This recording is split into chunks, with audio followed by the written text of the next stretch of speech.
আসসালামু আলাইকুম বন্ধুরা।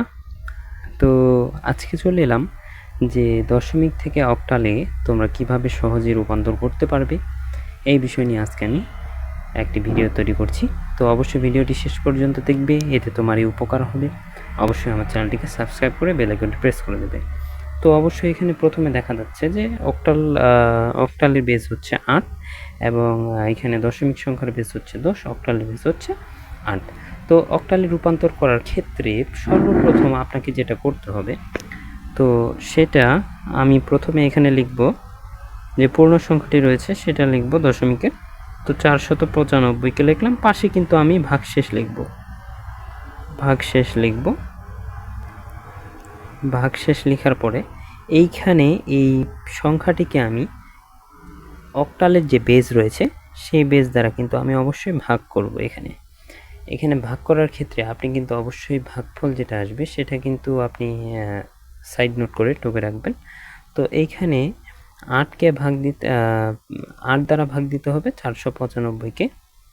8 দ্বারা ভাগ দিলে ভাগফল আসবে 61 দশমিক সামথিং আর কি, মনে করুন 61.875 আসছে। তো এটা আপনি লিখে রাখবেন। তো কেন লিখে রাখবেন এটা বলছি একটু পরে। তো এইখানে এখন দেখুন, আপনি এই 61.61কে শুধু এখানে অক্টালি বেস দ্বারা গুণ দিন। অক্টালি বেস দ্বারা গুণ দিলে কত আসে? 61 × 8, তাহলে আসবে আপনার 488 আসে। তো 488কে এখানে 495 থেকে বিয়োগ করলে কত আসবে? অবশ্যই 7 আসবে। তাহলে এইখানে আপনি লিখবেন ভাগফলটা লিখবেন। ভাগফল কত আসলো আপনার? 61 এবং ভাগশেষ আপনার কত আসলো? ভাগশেষ আসলো আপনার 7। এই 7টা আপনি এখানে লিখে দেবেন। তারপর আবার এরপরের কাজ হচ্ছে এই 61কে আবার 8 দিয়ে ভাগ করা। তো 8 দিয়ে ভাগ করলে কত আসবে? 8-এর ঘরে নামতা পড়লে বোঝা যাবে। 8 8 8 64 হয়, তাহলে 8 7 56। তাহলে আমি এখানে 7 বসালাম, ভাগফল আসলো 7। তাহলে 56 থেকে 61 থেকে 56 বাদ দিলে থাকবে এখানে আমার 5। তাহলে এইখানে আমি অবশ্যই 5 বসাই দিলাম। তারপরে এইখানে এখন দেখুন যে এইখানে অক্টালের বেস হচ্ছে আপনার 8। এখানে কি এখন এটা 7কে 8 দিয়ে ভাগ যাবে? অবশ্যই যাবে না। তাহলে এখানে আপনাকে 0 বসাতে হবে এবং এই যেই সংখ্যাটি রয়েছে সেই সংখ্যাটি আপনি এখানে বসিয়ে দেবেন। তাহলে এইটা কিন্তু আপনার যে দশমিক থেকে অক্টালে কিন্তু রূপান্তর করার খুব সহজ পদ্ধতি। এখন আপনাকে যে কাজটি করতে হবে, এখন কিন্তু আপনি উত্তর লেখার সময় অবশ্যই এখানে একটি তীর চিহ্ন দেবেন। তীর চিহ্নটা দেওয়ার পরে আপনি উপরে তীর চিহ্ন দেবেন এবং এইখানে লিখবেন MSB আর উপরে লিখবেন LSB। এটা কেন বললাম? MSB মানে হচ্ছে মোস্ট সিগনিফিক্যান্ট বিট আর LSB হচ্ছে লিস্ট সিগনিফিক্যান্ট বিট। তাহলে এখন এইটা নিচ থেকে উপরে নিতে হবে। তাহলে এখন এইখানে আপনি অতএব দিয়ে আগে দশমিকের যে সংখ্যাটি রয়েছে সেই সংখ্যাটি বসাবেন 495। এখানে হচ্ছে দশমিকের পরে সমান সমান দিয়ে এখানে আপনি অক্টালের এই যে মোস্ট সিগনিফিক্যান্ট বিট থেকে শুরু করবেন, নিচ থেকে শুরু করবেন। নিচে সবার নিচে কে আছে? 7 আছে। তাহলে আমি 7 নিলাম। 7-এর পরে কে আছে? 5 আছে, আমি 5 নিলাম। 5-এর পর কে আছে? তারপর আবার 7 আছে, আমি 7 নিলাম। উত্তর এটাই হয়ে যাবে। তাহলে অক্টালের বেস হচ্ছে 8। তাহলে কিন্তু আপনি অ্যান্সার এটা পেয়ে যাচ্ছেন। এবার গেল এটা আপনার গেল দশমিক থেকে অক্টাল। এখন ভগ্নাংশের ক্ষেত্রে আপনি কি করবেন? ভগ্নাংশের ক্ষেত্রে কিন্তু আপনাকে আরেকটু দেখতে হবে। তো ভগ্নাংশের ক্ষেত্রে এখানে আমি নোট দিয়েছি ভগ্নাংশের ক্ষেত্রে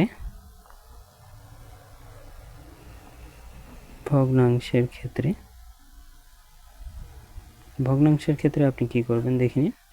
তো ভগ্নাংশের ক্ষেত্রে যদি ধরুন যে এখানে আপনার 0.62কে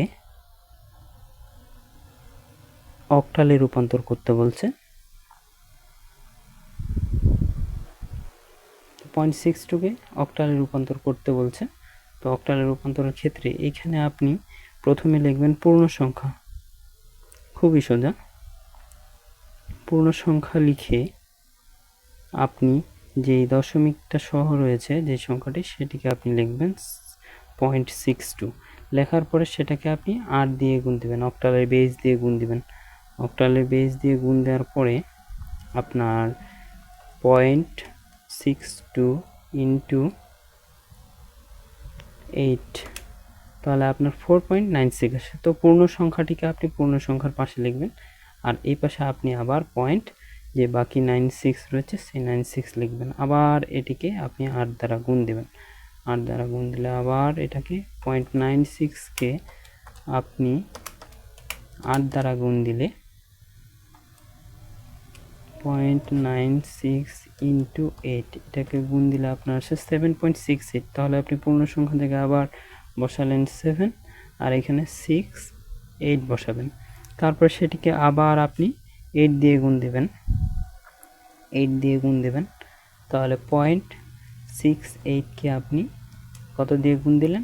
অক্টালের বেস দিয়ে, তাহলে 5 পয়েন্ট সামথিং আসলো। তাহলে 5 আর এখানে 0.44। এটা কিন্তু শেষ হবে না। যদি শেষ হয়ে গেল তাহলে তো যেখান থেকে শেষ হবে সেখান থেকে অ্যান্সার হবে। যদি না শেষ হয় আপনারা দুইবার বা তিনবার বা তার থেকে বেশি, একবার 4 বার করেও কিন্তু আপনি অ্যান্সারটা লিখে ফেলতে পারেন। তাহলে এখানে আপনার অতএব অ্যান্সার চলে আসলো যে 6.62 এর বেস 0.10। তারপরে এটাকে অক্টালে রূপান্তর করার ক্ষেত্রে এইবার কিন্তু আপনাকে এমএসবি এবং এলএসবির ক্ষেত্রে আপনার দশমিকের ক্ষেত্রে কিন্তু আলাদা। এমএসবি মোস্ট সিগনিফিক্যান্ট বিট কিন্তু উপরেরটা, এবং এলএসবি লিস্ট সিগনিফিক্যান্ট বিট এটা হচ্ছে নিচেরটা। তাহলে উপর থেকে আপনাকে নিচে আসতে হবে। উপরে প্রথমে কি আছে 4, তারপর আছে 7, তারপর আছে 5।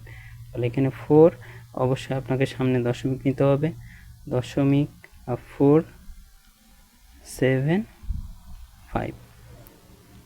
এরপরে কিন্তু আপনাকে dot dot dot dot dot দিয়ে আপনাকে শেষে অক্টালের বেস 8 বসিয়ে দিতে হবে। তো বন্ধুরা, এই ছিল আজকের ভিডিওতে।